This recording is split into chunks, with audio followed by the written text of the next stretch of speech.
പരമാവധി കാര്യങ്ങളൊക്കെ മനസ്സിലാക്കി ആത്മസംയമനം പാലിച്ചുകൊണ്ട് തന്നെയാണ് സംസാരിക്കേണ്ടത്, സാമൂഹിക പ്രശ്നങ്ങളിലൊക്കെ ഇടപെടേണ്ടത്. പക്ഷേ ചില ആളുകൾ എല്ലാ അതിരുകളും അതിർത്തികളും പരിധികളും ഒക്കെ ലംഘിച്ച് പായുന്നത് കാണുമ്പോൾ ചിലതൊക്കെ പറയാതിരിക്കാനും നിർവാഹമില്ല. എനിക്കൊരു സംശയം തോന്നുകയാണ്, ചില ആളുകൾക്ക്, കേരളത്തിലെ ചില രാഷ്ട്രീയ പാർട്ടി നേതാക്കന്മാർക്കൊന്നും ഇപ്പോഴും കേരളത്തിലെ തെരഞ്ഞെടുപ്പ് റിസൾട്ട് എന്താണ് എന്ന് മനസ്സിലായിട്ടില്ല എന്ന് തോന്നുകയാണ്. കോൺഗ്രസ് പാർട്ടിയുടെ ഹൈക്കമാൻഡ്, അതിൽ ശ്രീ KC വേണുഗോപാൽ ഒഴികെയുള്ള സകലർക്കും മനസ്സിലായിട്ടുണ്ട്. രാഹുൽ ഗാന്ധിക്ക് മനസ്സിലായിട്ടുണ്ട്, പാർട്ടിയുടെ അഖിലേന്ത്യാ പ്രസിഡന്റിന് മനസ്സിലായിട്ടുണ്ട്, സോണിയാജിക്ക് മനസ്സിലായിട്ടുണ്ട്, പ്രിയങ്കാജിക്ക് മനസ്സിലായിട്ടുണ്ട്. അങ്ങനെയുള്ള ഉത്തരവാദപ്പെട്ട മിക്കവാറും ആളുകൾക്കൊക്കെ അത് മനസ്സിലായിട്ടുണ്ട്. കേരളത്തിലെയും പല നേതാക്കന്മാർക്കും മനസ്സിലായിട്ടുണ്ട്. എന്നാൽ ചിലർക്ക് ഇപ്പോഴും മനസ്സിലായിട്ടില്ല എന്താ ഇവിടെ സംഭവിച്ചെന്നുള്ളത്. സത്യത്തിൽ കേരളത്തിൽ UDF ഭരണത്തിൽ വരണം എന്ന് കേരളത്തിലെ ജനങ്ങൾ ആഗ്രഹിച്ചിട്ടുണ്ട്. അതിൻ്റെ പ്രതിഫലനമാണ് 102 സീറ്റ് UDFന് കിട്ടിയത്. അതിൽ തന്നെ മുഖ്യമന്ത്രി ആരാകണം എന്ന് UDF നേരത്തെ പ്രഖ്യാപിച്ചിട്ടില്ല എങ്കിൽ കൂടി ആ ടീം UDFനെ നയിച്ചത് ശ്രീ VD സതീശനായിരുന്നു. കഴിഞ്ഞ ടേമിലെ പ്രതിപക്ഷ നേതാവ് അദ്ദേഹമായിരുന്നു. അദ്ദേഹം നിയമസഭയിൽ, കേരള രാഷ്ട്രീയത്തിൽ, കേരളത്തിലെ പൊതുമണ്ഡലത്തിൽ ശക്തമായ ഇടപെടലുകൾ നടത്തിയിരുന്നു. അതൊക്കെ കണ്ട് മനസ്സിലാക്കിയിട്ട് കേരള ജനത ഒന്നടങ്കം എന്ന് തന്നെ പറയാം VD സതീശനെ പിന്തുണച്ചുകൊണ്ട് UDFന് വോട്ട് ചെയ്തു. അത് കോൺഗ്രസിനാകാം, ലീഗിനാകാം, മറ്റ് കേരള കോൺഗ്രസ് പോലുള്ള മറ്റു ഒരുപാട് പാർട്ടികളൊക്കെ ആവാം. പക്ഷേ അതൊക്കെ ആവുമ്പോഴും കേരള ജനതയുടെ മനസ്സിൽ മുഖ്യമന്ത്രി ആര് എന്ന ഒരു ചോദ്യത്തിന് ഉത്തരം ഉണ്ടായിരുന്നു. അത് VD സതീശൻ എന്ന ഒറ്റ മനുഷ്യനിലേക്കായിരുന്നു. അതിന്റെ പ്രതിഫലനമാണ് നമ്മൾ കഴിഞ്ഞ ദിവസം തെരുവിൽ കണ്ടത്. 10 ദിവസമായിട്ട് ഡൽഹിയിൽ ചർച്ച നടക്കുകയാണ് ആരാണ് മുഖ്യമന്ത്രി എന്നുള്ള കാര്യത്തിൽ. ആ സമയത്തൊക്കെ കേരളത്തിലെ തെരുവ് ഇളകി മറിയുകയായിരുന്നു. അവിടെയൊക്കെ കേട്ട ഒരു ശബ്ദം VD സതീശൻ എന്നാണ്. ശ്രീ വേണുഗോപാലിന്റെ പേരും രമേശ് ചെന്നിത്തലയുടെ പേരും കേട്ടിട്ടില്ല എന്ന് പറയുന്നില്ല. പക്ഷേ ഭൂരിപക്ഷം ജനങ്ങളും VD സതീശന്റെ കൂടെയായിരുന്നു. എന്നിട്ട് MLA-മാരായി തെരഞ്ഞെടുക്കപ്പെട്ടു. ഈ പറഞ്ഞ ജനങ്ങളാണ് MLA-മാരെ തെരഞ്ഞെടുത്തത് എന്നുള്ളത് പോലും ആ MLA-മാർ മറന്നുപോവുകയാണ്. ആ MLA-മാരിൽ കുറച്ച് ആളുകൾ VD സതീശനെ വിട്ടിട്ട്, VD സതീശന്റെ ആനുകൂല്യത്തിലാണ് അവരൊക്കെ ജയിച്ചു വന്നത് എന്ന് അവരൊക്കെ നെഞ്ചത്ത് കൈവച്ച് ഒറ്റക്ക് പറയും. പക്ഷെ പുറത്ത് നിൽക്കുമ്പോൾ അവർ പറയും ഞങ്ങൾ വേണുജിയുടെ ആളാണ്. ഇതെന്തൊരു ന്യായമാണ്, ഇതെന്തൊരു നീതിയാണ്, ഇതെന്തൊരു മര്യാദയാണ്. ഓക്കെ, ആ തർക്കവും ചർച്ചയൊക്കെ നിർത്തിവെക്കുക. എന്നിട്ട് തൽക്കാലം ഹൈക്കമാൻഡ് തീരുമാനിച്ചല്ലോ VD സതീശനാണ് മുഖ്യമന്ത്രി ആവേണ്ടത് എന്ന്. അങ്ങനെ ഒരാളെ നേതാവായി മുഖ്യമന്ത്രിയായി തീരുമാനിക്കപ്പെട്ടാൽ പിന്നെ ബാക്കി കാര്യങ്ങൾ തീരുമാനിക്കേണ്ടതാരാ? അതിനൊരു അധികാരവും അവകാശവും ഒക്കെ ആ മുഖ്യമന്ത്രിക്കില്ലേ? നിയുക്ത മുഖ്യമന്ത്രിക്കില്ലേ? ഇവിടെ ഇപ്പൊ കേരളത്തിൽ നിയുക്ത മുഖ്യമന്ത്രി എന്ന് പറയുന്നത് VD സതീശനെയാണ്. മുഖ്യമന്ത്രി ആയിക്കഴിഞ്ഞാൽ മറ്റ് വകുപ്പുകൾ കൈകാര്യം ചെയ്യേണ്ടത് ആരൊക്കെയാണ്, ഇനി മന്ത്രിമാരായി വരേണ്ടത് ആരൊക്കെയാണ് എന്ന് തീരുമാനിക്കേണ്ടതും ആ മുഖ്യമന്ത്രി തന്നെ അല്ലേ? വേണമെങ്കിൽ അദ്ദേഹത്തിന് പാർട്ടിയുടെ അഭിപ്രായം ചോദിക്കാം, കൂടെയുള്ള MLA-മാരുടെ അഭിപ്രായം ചോദിക്കാം, നാട്ടുകാരോട് അഭിപ്രായം ചോദിക്കാം, സാമുദായിക നേതാക്കന്മാരോടോ മറ്റു രാഷ്ട്രീയ പാർട്ടികളോടോ ഒക്കെ ചോദിക്കാം.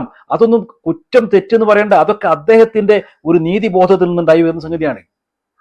അദ്ദേഹത്തെ തെരഞ്ഞെടുത്തത് കേരളമാണ്, അദ്ദേഹത്തെ തീരുമാനിക്കുന്നത് ഹൈക്കമാൻഡാണ്. അങ്ങനെ തീരുമാനിക്കപ്പെട്ടു കഴിഞ്ഞു പ്രിയമുള്ളവരെ, അതൊന്ന് മനസ്സിലാക്കുക. നിങ്ങൾ ആ തീരുമാനം അംഗീകരിച്ചു എന്ന് നിങ്ങളൊക്കെ പത്രക്കാരുടെ മുമ്പിൽ, ചാനലുകാരുടെ മുമ്പിൽ ചിരിച്ചുകൊണ്ട് പറഞ്ഞല്ലോ. VD സതീശന് എല്ലാവിധ അഭിവാദ്യങ്ങളും അർപ്പിച്ചു കഴിഞ്ഞല്ലോ. ഇതിലൊക്കെ ഒരു സത്യസന്ധത വേണ്ടേ? ചാനലുകാരുടെ മുമ്പിൽ നിന്നുകൊണ്ട് നിങ്ങൾ VD സതീശനെ അഭിനന്ദിക്കുമ്പോൾ ഞങ്ങൾ അംഗീകരിച്ചിരിക്കുന്നു, നേതൃത്വത്തിന്റെ തീരുമാനം അംഗീകരിച്ചിരിക്കുന്നു പറയുമ്പം ഒരല്പം സത്യസന്ധത ഇതിലൊക്കെ വേണ്ടേ? കാപ്പട്യം മാത്രം മനസ്സിൽ കൊണ്ട് നടക്കല്ലേ?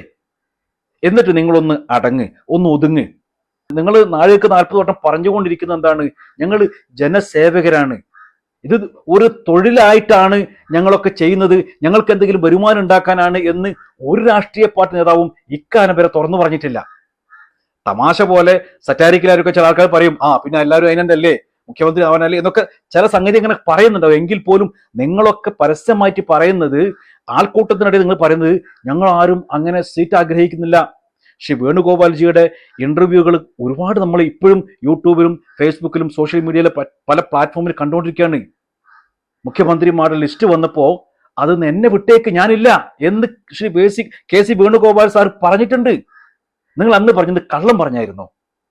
മാത്രമല്ല എം പിമാര് മത്സരിക്കേണ്ട തീരുമാനിച്ചത് ഹൈക്കമാൻഡിൽ Shri K C Venugopal sir താങ്കളില്ലേ? താങ്കളും കൂടെ കൂടിയല്ലേ തീരുമാനിച്ചത് എം പിമാര് മത്സരിക്കേണ്ട എന്ന്? പിന്നെ ഏതോ കുറച്ച് MLA മാര് താങ്കളോട് പറയുമ്പോൾ താങ്കളല്ലേ അവരോട് പറയണതില്ല ഹൈക്കമാൻഡ് ഒരു സംഭവം തീരുമാനിച്ചിട്ടുണ്ട്, ആ തീരുമാനം എങ്ങനെയാണ്, പാർട്ടിയുടെ നയം ഇങ്ങനെയാണ്, നമ്മൾ പാർട്ടിക്ക് കീഴൊതുങ്ങണം. നിങ്ങളൊക്കെ പറയുന്നത് ഞങ്ങൾക്ക് പാർട്ടിയാണ് വലുത്, പാർട്ടിക്കപ്പുറം ഞങ്ങൾക്ക് ഒന്നുമില്ല എന്നൊക്കെ ഇങ്ങനെ വിളിച്ചു പറഞ്ഞുകൊണ്ടിരിക്കുകയും നിങ്ങളുടെ താല്പര്യങ്ങൾക്ക് വേണ്ടി നിങ്ങൾ ഇടവഴി കൂടെ പണിയെടുത്തുകൊണ്ടിരിക്കുകയും ചെയ്യുന്നത് എന്ത് ന്യായമാണ്? മുഖ്യമന്ത്രി ആയിട്ട് ഒരാൾ തീരുമാനിച്ചു, ബാക്കി കാര്യങ്ങൾ അദ്ദേഹം തീരുമാനിക്കട്ടെ. ഒന്നുകൂടെ പറയട്ടെ, ശ്രീ കെ സി വേണുഗോപാൽ സാറിന് വേണ്ടിയിട്ട്, രമേശ് ചെന്നിത്തല സാറിന് വേണ്ടിയിട്ട് ഇവിടെ ചില ആളുകൾ ശബ്ദം ഉയർത്തുന്നുണ്ട്. ആ ശബ്ദമുയർത്തുന്ന ആളുകളൊക്കെ തന്നെ നേരത്തെ പച്ചക്ക് പറഞ്ഞാൽ കഴിഞ്ഞ LDF ഭരണകാലത്ത് ഇവിടെ വർഗീയ പ്രശ്നങ്ങൾ ഉണ്ടാക്കാൻ വേണ്ടി പരിശ്രമിച്ചു കൊണ്ടിരുന്ന ആളുകളാണ് എന്ന് നമുക്കറിയാലോ. അതിന്റെ പേരിലാണ് ശ്രീ പിണറായി വിജയന്റെ ഗവൺമെന്റ് ഇനി ഇവിടെ വേണ്ട എന്ന് കേരള ജന തീരുമാനിച്ചത് എന്നും അറിയാലോ. ഇത് CPM-ന് മനസ്സിലായിട്ടുണ്ട്. അവർ പരസ്യമായി പറയില്ല എന്നുള്ള വേറെ കാര്യം, അവർക്ക് മനസ്സിലായിട്ടുണ്ട്. കാര്യങ്ങളൊക്കെ തുറന്ന് പറയാൻ ഇച്ചിരി പ്രയാസം, സമയം കൊടുക്കുക നമ്മൾ. അവർ പതുക്കെ പറഞ്ഞു വരുന്നുണ്ട് എന്താണ് സംഭവിച്ചത്, അവർക്ക് മനസ്സിലായിട്ടുണ്ട്. അപ്പോൾ ആ പ്രശ്നം ഉണ്ടാക്കിയ ആളുകളാണ് പ്രിയപ്പെട്ട രമേശ് ചെന്നിത്തല സാറെ, പ്രിയപ്പെട്ട കെ സി വേണുഗോപാൽ സാറെ നിങ്ങളുടെ കൂടെ ഉള്ളത്. അവരാണ് നിങ്ങളെ പിന്തുണച്ചുകൊണ്ട് നിങ്ങളുടെ പിന്നാലെ വരുന്നത്. അവർ ഈ നാട്ടിൽ പ്രശ്നം ഉണ്ടാക്കാൻ നടക്കുന്നവരാണ്. അവരുടെ വാക്ക് കേട്ട് നിങ്ങൾ തുള്ളാൻ പോകല്ലേ. ഇനി അതല്ല നിങ്ങളുടെ തന്നെ സ്വാർത്ഥ താല്പര്യങ്ങളാണ് എങ്കിൽ, നിങ്ങൾക്കൊക്കെ തന്നെ മുഖ്യമന്ത്രി ആയിട്ട് ഒന്ന് ഞെളിഞ്ഞു നിൽക്കണം എന്നുള്ള ആഗ്രഹമാണെങ്കിൽ ദയവ് ചെയ്ത് നിങ്ങൾ സത്യസന്ധമായിട്ട് പറയും ഞങ്ങൾ ആഗ്രഹിച്ചിട്ടുണ്ട്. നിങ്ങൾ ഇന്റർവ്യൂവിൽ പറയുമ്പോൾ അല്ലെങ്കിൽ ചാനലുകാരനെ പോലും പറയുമ്പോൾ ഞങ്ങൾ ആഗ്രഹിക്കുന്നില്ല എന്ന് പറയല്ലേ, കാര്യങ്ങൾ തുറന്ന് പറയേ. അതല്ലേ ഒരു സത്യസന്ധത എന്നുള്ളത്. ചുരുക്കത്തില് ഒന്ന് മനസ്സിലാക്കുക, നിങ്ങൾ ഇവിടുത്തെ അവസ്ഥ എന്താണ്, യാഥാർത്ഥ്യം എന്താണ് എന്ന് ഒന്ന് മനസ്സിലാക്കുക. കേരളം ആഗ്രഹിക്കുന്നത് ശ്രീ VD സതീശനെ നേതൃസ്ഥാനത്ത് നിർത്താനാണ്. അദ്ദേഹത്തിന്റെ മനസ്സിലുള്ള ചില കാര്യങ്ങളുണ്ട്, അത് അദ്ദേഹം തുറന്ന് പറഞ്ഞിട്ടുണ്ട്, അത് കേരള ജനതയ്ക്ക് മനസ്സിലായിട്ടുണ്ട്. അതിവിടെ നടപ്പിലാകണം. അതിന്റെ ഒരു സൗഹൃദ അന്തരീക്ഷത്തിൽ ഇവിടെ നാളെ ജീവിക്കണം എന്നാണ് കേരള ജനത ആഗ്രഹിക്കുന്നത്. അതിനുവേണ്ടി നിങ്ങളൊന്ന് അദ്ദേഹത്തിന്റെ കൂടെ നിന്നു കൊടുക്കുക. നമുക്ക് കൂട്ടമായിട്ട് മുന്നോട്ട് പോകാം.